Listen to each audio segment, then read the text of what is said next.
Bene data mbanje kubasuhuza mbifuriza amahoro y'Imana. Uyu ni wa mwanya tuganira ijambo ry'Imana. Iyi ni televiziyo ya Mbinawe TV.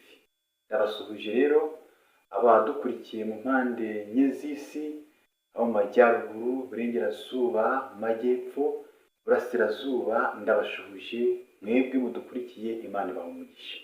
Uyu ni wa mwanya tuganira ijambo ry'Imana. Ndongeye ndagarutse rero, ntabwo ntinda, ahubwo ndagira ngo babwire neza icy'ingenza ni ubutumwa bwiza, ijambo ry'Imana. Tujye gusoma cyangwa se tugiye kwiga ijambo ry'Imana muri Bibiliya. Turaza kureba igice cya 14 muri Matayo, hamwe inkuru dusanzwe tuzi, ni inkuru usanzwe uzi, wamenyereye cyangwa se wasomye, ariko muri kano kanya ndagira ngo twongere tuyiganire, twumve icyo bishatse kutubwira. Sobanukirwe neza n'ijambo ry'Imana, sobanukirwe n'ubwami bw'Imana, sobanukirwe n'urukundo rw'Imana, twongere dusobanukirwe imbaraga Imana iduha tukiri muri ubu buzima.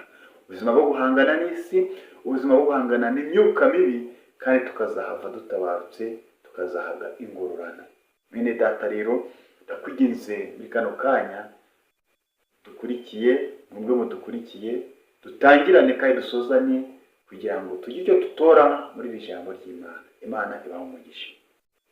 Tugiye gusoma cyangwa se tugiye kwiga inkuru ya Yesu Kristo, aho yari ari kumwe n'abigishwa amaze kugaburira ibihumbi 5, akaza kubategeka ko bakambuka, we akajya gusezerera abo yari ari kumwe nabo amaze kubagaburira.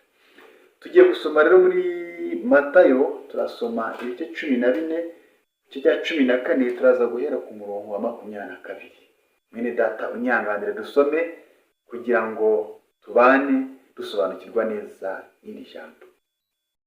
Umutwe w'amagambo uravuga ngo Yesu agendesha amaguru hejuru y'amazi. Dusanga muri Matayo 14 duhereye ku murongo wa 22. Uwo mwanya ahata abigishwa be ngo bikire mu bwato, babanze hakurya, amare gusezerera abantu. Amaze kubasezerera aragenda, azamuka umusozi wenyine ajya gusenga. Bwari bugorobye, ariyo wenyine. Ariko ubwato bugeze imuhengeri, buteraganwa n'umuyaga, buterwana n'umuraba, kuko umuyaga ubaturutse imbere. Nuko mu nkoko aza aho bari, agendesha amaguru hejuru y'inyanja. Ariko abigishwa bamubonye agendesha amaguru hejuru y'inyanja, bahagarika imitima, batakishwa n'ubwoba bati, ni umuzimu. Ariko uwo mwanya Yesu avugana n'abati, nimuhumure, ni jyewe, mwitinya. Petero aramusubiza ati, Mwami, niba ari wowe, untegeke nze aho uri ngendeshe amaguru hejuru y'amazi. Aramusubiza ati, ngwino.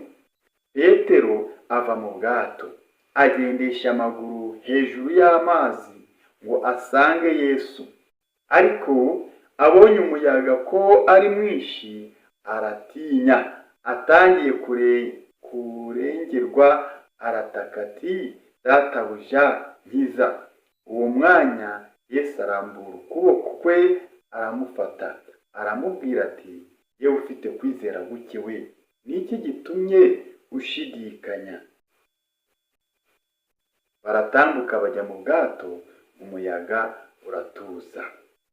Bene data, aya magambo niyo tugiye kuganira, amagambo avuga inkuru uburyo Yesu yategetse abantu kwambuka ubwato, we akajya gusezera abo bari kumwe, ariko yamara kubasezerera akajya kwiherera agasenga. Hari impamvu ibi ngibi Yesu yabikoze.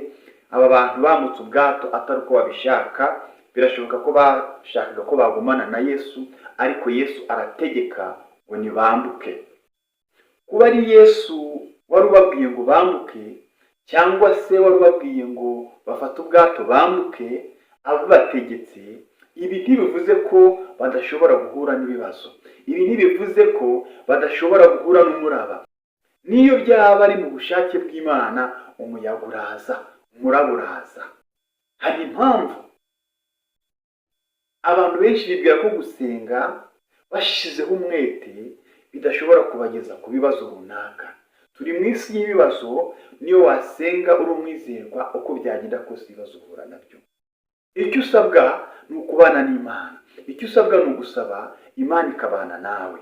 Yobu agerwaho n'ibyago si uko yari atabanaga n'Imana, yari afite urukundo hagati ye n'Imana, afite umubano mwiza, ariko Yobu yatubereye urugero ko yahuye n'ibibazo bikomeye cyane. Yosefu nawe yarakiranukaga biteye ubwoba, ariko ajugunywa muri gereza. Dawidi yahawe ibyubahiro n'Imana, ariko yamaze imyaka myinshi ahigwa. Mwene data, icyo ubwiye cyo ni uko gusenga cyane cyangwa se kubana n'Imana bitakubuza guhura n'ibigeragezo. Kuba uri mu bigeragezo cyangwa se kuba uri mu rugamba rukomeye cyane ntibivuze ko Imana yakwibagiwe. Umuyaga urahuha, uhuha ubwato aho bari bageze hagati, uko twabisomye ku murongo wa 24, ngo umuyaga urahuha cyane, uhuha ubwato hari mu gihe cy'ijoro rishya. Tekereza nawe uyu muyaga uri kunyeganyeza ubwato, tekereza nawe bari mu bibazo bigoye, umuntu atareba undi mu joro rishya. Byari bikomeye, ubwato bunyeganyega, bafite ubwoba. Hari igihe kigera mwene data ukaba uri mu mwanya nk'uyu nguyu, ufite ibigeragezo bikomeye, ubona nta kindi wakora, uri mu bwoba, uri mu kintu unyeganyezwa, uri mu kibazo, abantu bagutereranye, nta mafaranga ufite yakigukuramo, imiryango yagutereranye, abagusengera nabo bakuretse, usigaye wenyine unyeganyezwa n'ikibazo, uri mu muriro ukomeye. Ariko mwene data ndakubwira ngo hari igihe ubona kuri wenyine, ariko Yesu we arakubona. Niyo ntawe ukwitayeho, yeko Yesu wakwitaho. Sinzi niba muri kumva amagambo. Umuraba wabateye, ntawe Yesu wabonaho hafi. Nubwo batabonaga Yesu we, Yesu yarababonaga. Maze Yesu abonye bikomeye, ngo azagendera hejuru y'inyanja, azagendera hejuru y'amazi. Ibyo babonaga bibateye ubwoba, Yesu abigendera hejuru. Mwene data, ibiguteye ubwoba Yesu abirusha imbaraga. Haleluya. Petero arangije asaba Yesu kugenda hejuru y'amazi. Ati, mwami, niba ari wowe, tegeka nze ngusanga. Petero aratinyuka, mu gihe abari bari kumwe bari bashobewe, bafite ubujiji kuko uwarimo aza agendera hejuru y'amazi ari umuzimu, ariko Petero aratinyuka. Hari abantu barebera kure iby'Imana ikora, ariko bake nibo bari gutinyuka muri ino minsi kwizera imbaraga z'Imana. Ntabwo kwizera ari amagambo, ahubwo kwizera ni ugutinyuka. Kwizera ni ukwemera Yesu nk'umwami n'umukiza, ukemera imbaraga ze. Tekereza byari bigiye kuba kuri Petero, kugendera hejuru y'amazi. Igitangaza cyari kibaye kuri Yesu aribwo bwa mbere, ariko Petero asaba Yesu ati, mwami, niba bishoboka, tegeka nzahuri. Petero atumbira Yesu. Akimutumbira, Petero aratambuka hejuru y'amazi, birakunda. Kubera kwizera yari afite gukomeye, kubera yaratumbiriye Yesu, byose birashoboka. Iyo amaso yawe atumbiriye Yesu, abushoboza ibidashoboka. Hari abantu Imana ishaka kugirira neza, hari abantu amasezerano yabo arimo aratinda, kubera ko batumbiriye ibibazo aho gutumbira Yesu. Nene data, urasabwa gutumbira Yesu kugira ngo akugirire neza. Petero arebye umuyaga, arebye umuraba, arebye uko amazi yihindurije, atangira kurohama, kuko ntabwo yari agitumbiriye Yesu. Amaso yagiye kureba atumbira ibibazo.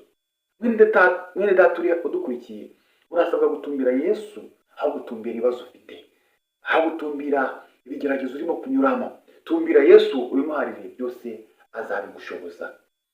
Mbere yarebaga Yesu, ibitangaza birakora, ukagendera hejuru y'amazi. ariko akimara kubura ukwizera afite ubwoba ararohama. Ni iminsi abantu bari kurohama kubera batumbura ibibazo byabo, kubera bari gushaka izindi mbaraga aho gukurikira Yesu. Petero ntiyarohamye kubera amazi, ahubwo yarohamye kubera kudatumbira Yesu, kubera ubwoba. Maze Petero abonye bimushobeye ataka rimwe gusa, bati mwami niba bishoboka nkiza. Ijambo ryari rivuye ku mutima, rifite kwizera gukomeye, rifite imbaraga, ridafite amafuti. Maze Yesu amwumva vuba, arambura ukuboko aramuramira. Mwene data nawe Yesu Kristo yiteguye kugutabara. Icyo usabwa ni ukumutumbira, icyo usabwa ni ukumwizera, ukamwizera n'imbaraga zawe. Igihe umuntu abura imbaraga mu kibazo arimo, ariko ijambo rituje rivuye ku mutima, rifite kwizera, ridafite uburyarya, rigahindura ibyananiranye, Yesu akabyumva vuba akaza akagutabara. Haleluya. Urasabwa kuvuga ijambo rikomeye, rifite ukwizera, ridafite amafuti, ridafite kubishasha. Yesu ari kumwe nawe. Waba warasubiye inyuma mwene data, waba warabuze ukwizera, ariko Yesu Kristo arambuye ukuboko ngo akuramire. Maze Yesu ahita afata ukuboko Petero, arongera ahagarara hejuru y'amazi, birakunda. Kwizera ko ari kuze, Yesu arongera kugarura imbaraga, zirongera zirakunda kuri Petero.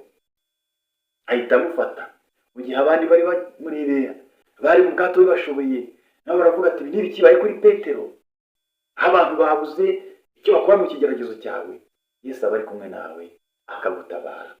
Muri iyi minsi abantu bahurijwe n'ibigeragezo, bahanze amaso ku bigeragezo bafite, bahanze amaso ku bibazo, inzara, ubwoba, imihindagurikire y'ibihe. Ntabwo bari gutumbira Yesu nk'uko bikwiriye, barimo bararohama. Yesu Kristo yiteguye kugutabara. Mwene data, hindukirira umutumbire, aho gutumbira ibibazo. Hari igihe ushobora kuba usanze wari umeze nka Petero, waratangiye neza, wari ufite ukwizera, ariko ugatumbira ibigeragezo ukarohama.